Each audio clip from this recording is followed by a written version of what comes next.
Sponsored by JMR Rentals, professional digital cinema and broadcast equipment rentals in Brooklyn, New York. jmrny.com.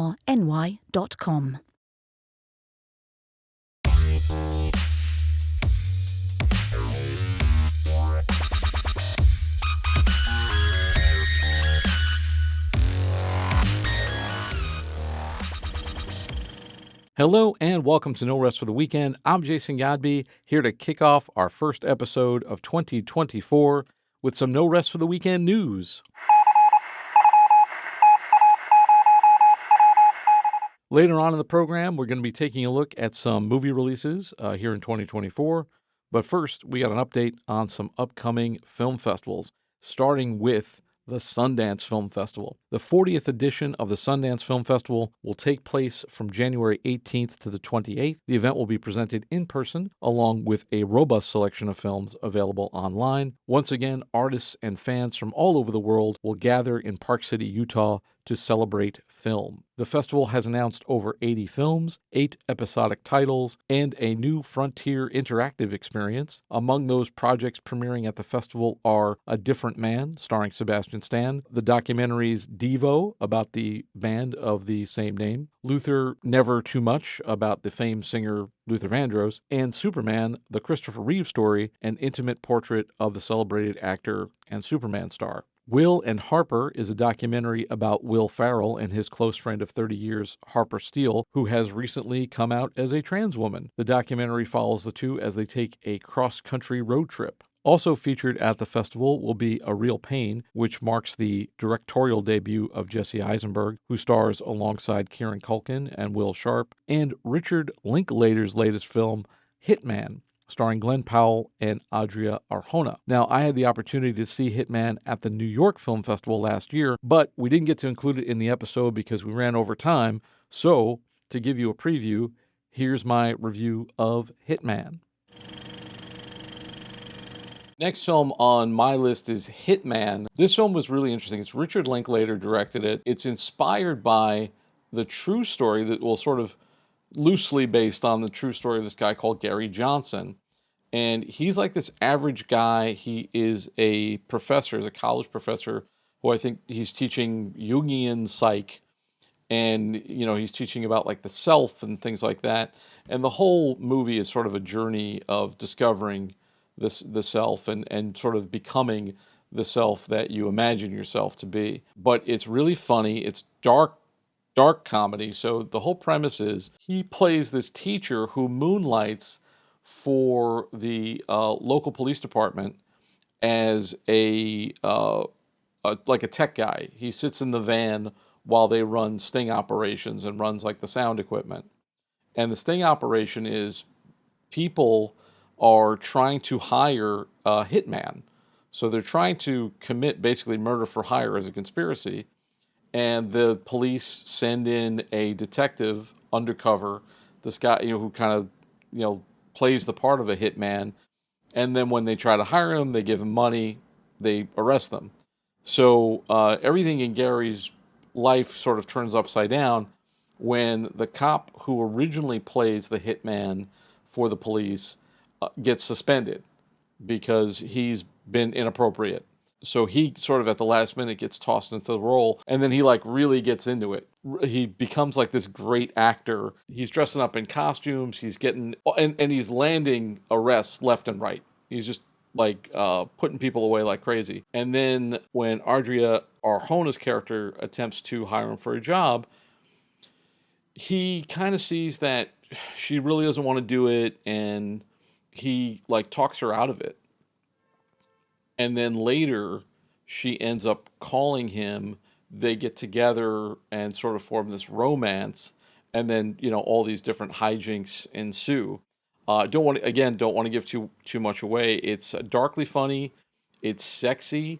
And the two leads have great chemistry. I think both of them are giving movie star worthy performances. I think Arjona is fantastic. She's like just jumps off the screen at you. He has to play all these different characters. He's like doing different accents. He's putting on wigs and different costumes and stuff. So he really gets to show off his range and gets to be funny too.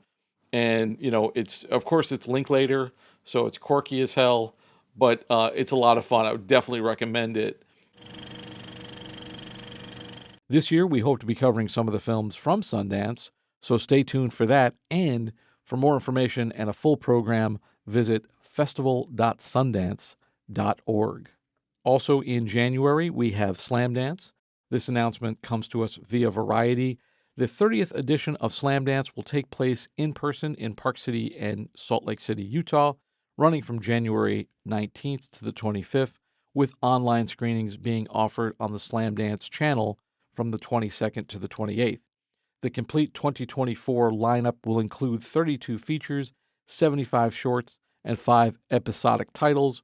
The opening night feature will be Oscar winner Carol Deisinger's documentary One Bullet, and the closing night feature is Vanessa Hope's Invisible Nation, which explores the political landscape of Taiwan. Some of the narrative features to screen include Omar S. Kamara's African Giants, Teben Dean and Rashid Stevens' All I've Got and Then Some, and Antonis Sonis's Brando with the Glass Eye. 2 of the documentaries on the lineup include Daniel Robbins' Citizen Weeder and Hadley Austin's Demon Mineral. Festival director Taylor Miller had this to say about this year's fest. Our 2024 Slamdance lineup is a testament to filmmakers who dare to push their stories to the very edge of filmmaking, making it deeply personal yet globally resonant. Their raw passion and risk-taking echo our commitment to exploring uncharted territories of cinematic expression. This year, we proudly host the most inclusive and accessible festival we've ever had. For more information, visit slamdance.com/festival. Looking overseas to Germany, the Berlin International Film Festival will run from February 15th to the 25th. Now in its 74th year, it has been one of the premier international film festivals in Europe. According to their website, the festival was created for the Berlin public in 1951 at the beginning of the Cold War as a showcase of the free world, shaped by the turbulent post-war period and the unique situation of a divided city. The Berlinale has developed into a place of intercultural exchange and a platform for critical cinematic exploration and social issues. To this day, it is considered to be the most political of all major film festivals. Now, we don't have much in terms of lineup, but for more information, you can follow berlinale.de. Then running from March 8th to the 16th in Austin, Texas is South by Southwest. That program hasn't been announced yet, but we will have some updates for you, so just follow our website, norestoftheweekendpodcast.com, and for more information, visit sxsw.com. In April, the Tonkawa Film Festival will run from April 18th to the 20th in Tonkawa, Oklahoma. Festival founder James Oxford stopped by the show in 2023 to talk about the film festival and what it was like to bring films to his hometown. How it really got started was, almost 10 years ago. We had a short film that we were touring around film festivals with, and my parents had attended one of those at a festival in Oklahoma, and it really just kind of spurred that idea of what would it be like to have a film festival back in my hometown in Oklahoma. And so there came a time about 5 years ago when my mother was on the Chamber of Commerce in Tonkawa, and we decided that might be a great time to have the Chamber kind of help us launch that event as an event through the Chamber. And so that's kind of how it got started. We just thought it would be something unique and interesting for the town. There was nothing like it. There was nothing really like it in the area. We definitely have film festivals in Oklahoma, but we're not anywhere near a large city. So we're hour and a half probably from the closest city that if you did want to attend a festival. So that's where we that's kind of where the idea started, and that's why we chose that time to kind of kick it off. When you first started, you were doing, it was all shorts. Correct. Is it still all shorts, or are you guys including features? No, it's still shorts. Still shorts. Yep, absolutely. I mean, we're trying to be, in our minds, smart about the festival in that we're growing it at a rate that the audience builds. So we don't want to extend it. Right now it's a 2-day festival. We don't want to extend that. And in order to really include features and then still have shorts in there and have time for it, you're probably going to have to at least go 3 or 4 days. And then 2, you're going to have an audience that's going to show up, which has always been important for us because filmmakers are always at the center of it. And we want them to have this experience that they feel like, oh, this was worth coming for. And so we want them to be in a theater full of people watching their film. We don't want it to be them and 2 other people watching their film. And so if you start to include a lot more films and you don't have the audience for it, you just spread it out. And so then you have such few people, and it changes the whole experience because, like I said, as filmmakers, we know what that's like. We know what it's like to set in an audience of, 200 or 300 people watching our film and what that feels like. And then we know what it's like to be us and 2 of our friends sitting in an empty theater watching our film, and it's just not the same. And so that's been important to us is that experience for the filmmaker, how that feels for them. So we definitely want to grow. We have plans to grow and expand, but not before we're ready.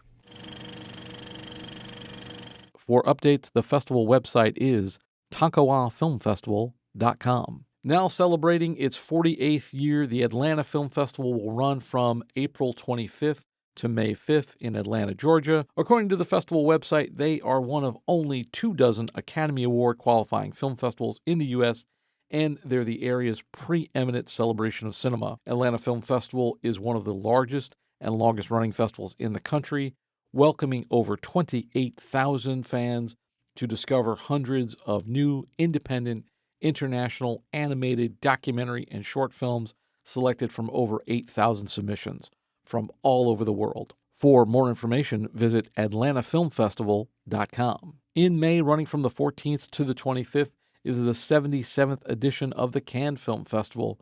That'll return to the French Riviera.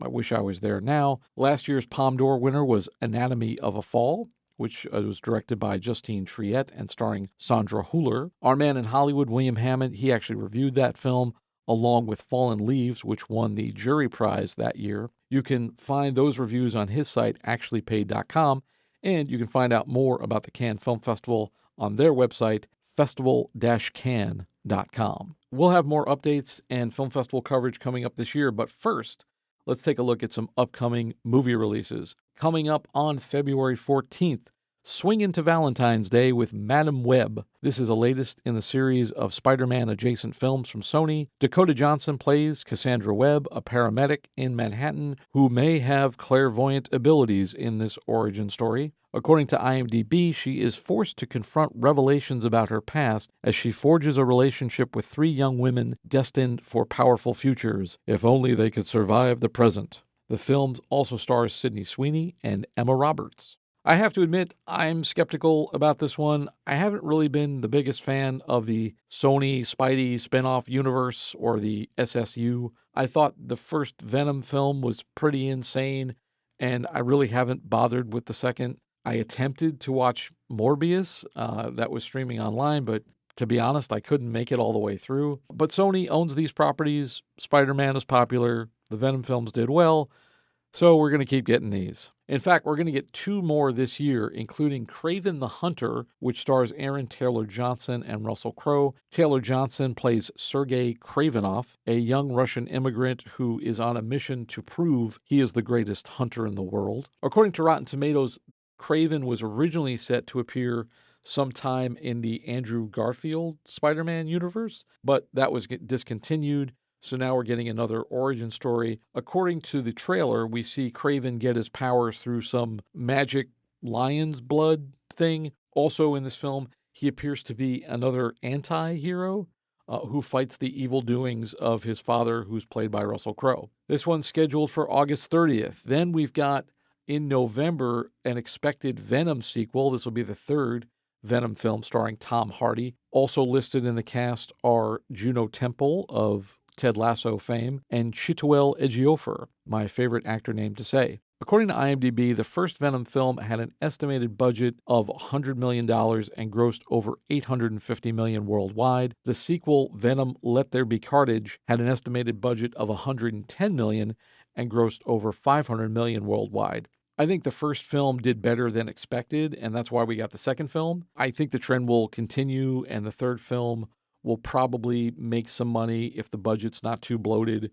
But I don't know if we're getting a fourth one of these unless we somehow get Tom Holland's Spider-Man into these movies. Which brings me to my next point, which is I don't think these SSU films really work, mainly because there's no Spider-Man in them. I think all these characters work better as villains when they have a Spider-Man to play off of, and they don't really work as the anti-heroes that Sony is trying to make them into.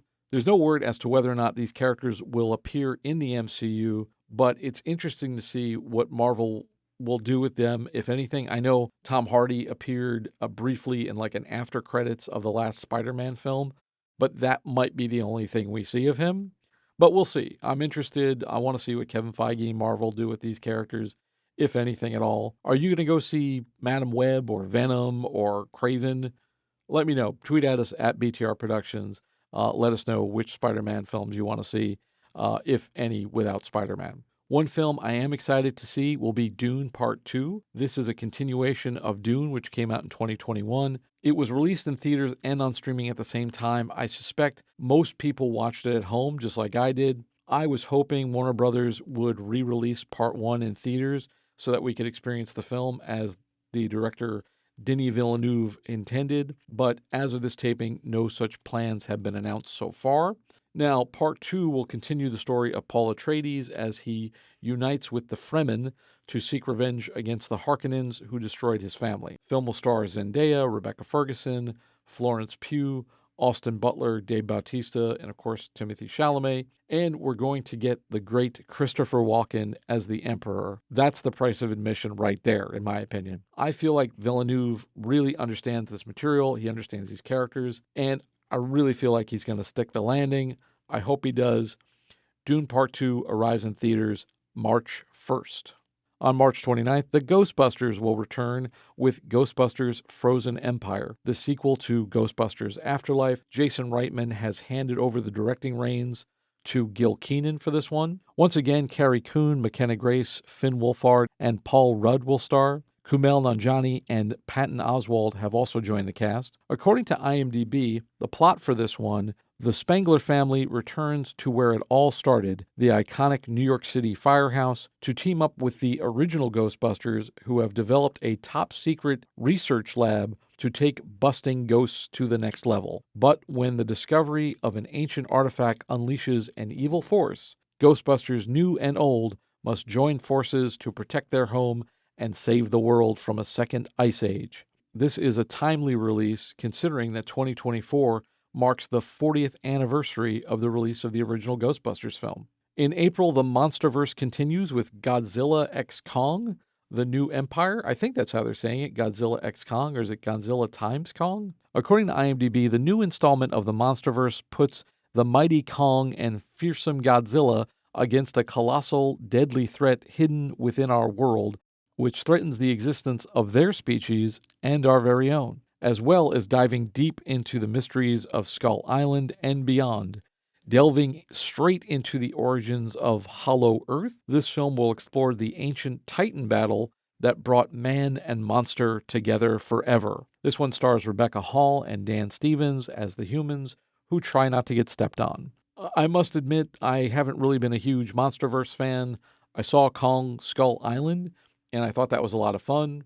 I love John C. Reilly in that movie, but I haven't really been following the saga.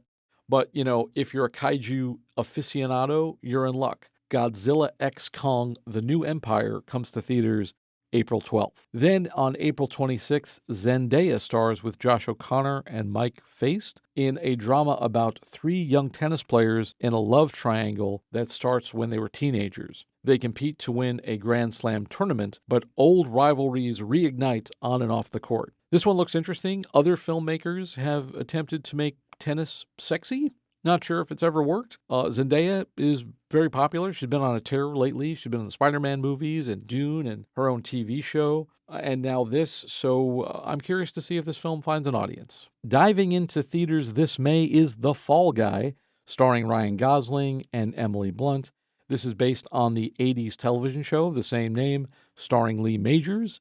a.k.a. the $6 Million Man, a.k.a. the Bionic Man. For you youngsters out there, just Wikipedia that one. Ask your parents. But, Lee Majors owned TV in the 80s. According to IMDb, Ryan Gosling plays Colt Seavers, a stuntman who left the business a year earlier to focus on both his physical and mental health. He's drafted back into service when a movie star goes missing, who's in a big-budget studio movie directed by his ex. It's directed by David Leitch, one of the masterminds behind John Wick, and the director of Atomic Blonde, Deadpool 2, and Bullet Train. It's interesting that this one got made. I don't know that anybody was really clamoring for a Fall Guy movie, but we're getting one. Ryan Gosling's last foray into the action genre, Gray Man, was okay.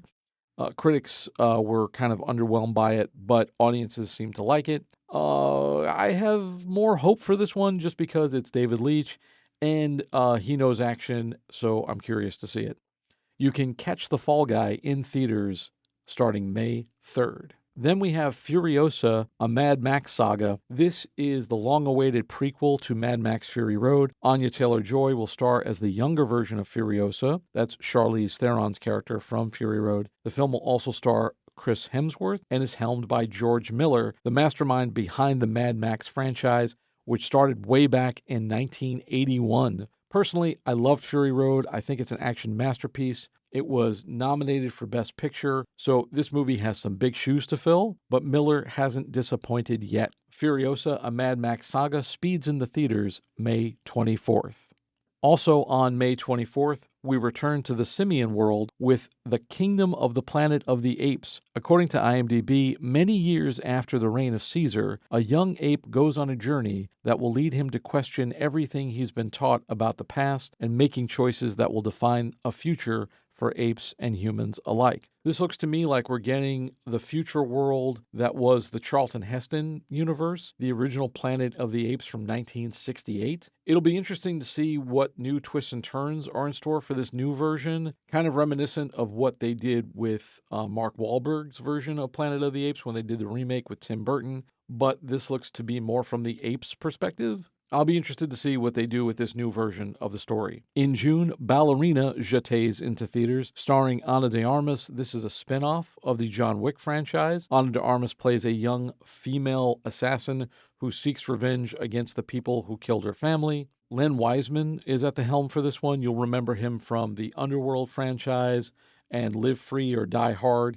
He's got a great action track record. According to IMDb, Keanu Reeves, a.k.a. John Wick, will make an appearance. Not much else is known at this time, but we do have a release date for June 7th. Did you like Pixar's Inside Out? Well, if you did, you're in luck, because we're about to get more. Inside Out 2 is coming to theaters on June 14th. This time we follow young Riley through her teenage years with new, exciting teenage emotions. Reprising their roles in the voice cast are Amy Poehler, Lewis Black, and Phyllis Smith. I liked the first one. I liked Inside Out. Not sure if it needs a sequel, but we're going to get one.